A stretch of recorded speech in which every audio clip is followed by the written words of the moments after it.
Hey kids, Social Studies Fairy here. Today I'm here to help teach you about good citizenship. Today we're going to focus on self-discipline versus self-reliance. Follow me. Self-discipline is self-control. It's the ability to control one's emotions, wants, and behaviors. So when we are controlling our emotions, we keep ourselves calm by breathing deep, squeezing a pillow, taking a break, and using our words to talk about it. We also use self-discipline when we're angry.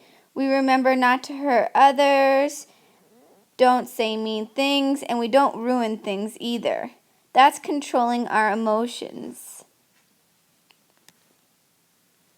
We also use self-control for our behavior. For example, when we're standing in line to go to recess, lunch, art, music, or PE, we should stand in a nice straight line facing forward and control our mouths by not talking and control our arms and legs by facing forward and keeping them by our side and not touching others around us. We use self-control when we really want to play outside, but we know we have to get our homework done or we have to practice reading or math facts. We control our wants by getting what's important done first and then going outside. We use self-control in karate and in other sports too by following the rules, signing up for a sport, and making sure we go to all the practices and not skipping practices at all. So by listening to our coach and to our teammates and following the rules, we are using self-control in sports. Follow me. Let's talk about self-reliance. Self-reliance means to rely or depend on yourself. It also means believing that you can do it.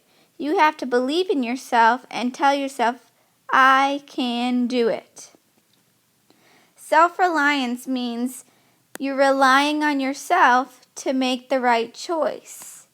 When you have to choose between something that's wrong and something that's good, you are using self-reliance. You should pick the right choice, the one that makes sure you stay out of trouble. Self-reliance means also depending on yourself to get things done without being asked. So as you see here, my two friends in this picture are loading or unloading the dishwasher. They know how to do this and they see that it's full, so they take it upon themselves to help out and to unload the dishwasher. Another way to use self-reliance or to rely on or depend on yourself is with your reading log and your agenda. Every night it is your job to read for homework. It's your job to record in your reading log the title of the book you read and for how long you read. You shouldn't depend on your parents to do it. You should rely on yourself to write in your reading log. Same with your agenda. You should depend on yourself every day to write in your agenda at school and rely on yourself to show your parents. It's not your parents' job to ask for your agenda every night, and it's not your parents' job to make sure it goes in your backpack so you can bring it to school the next day.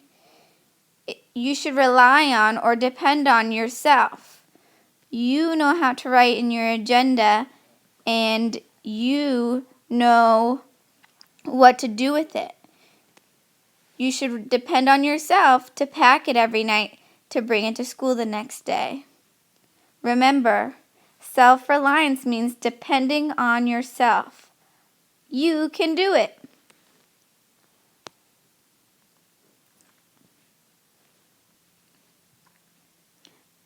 How are self-reliance and self-discipline the same?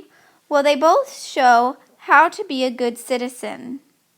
They both also involve doing things without being asked. So remember, try to use self-discipline to control your behavior, your emotions, and your wants.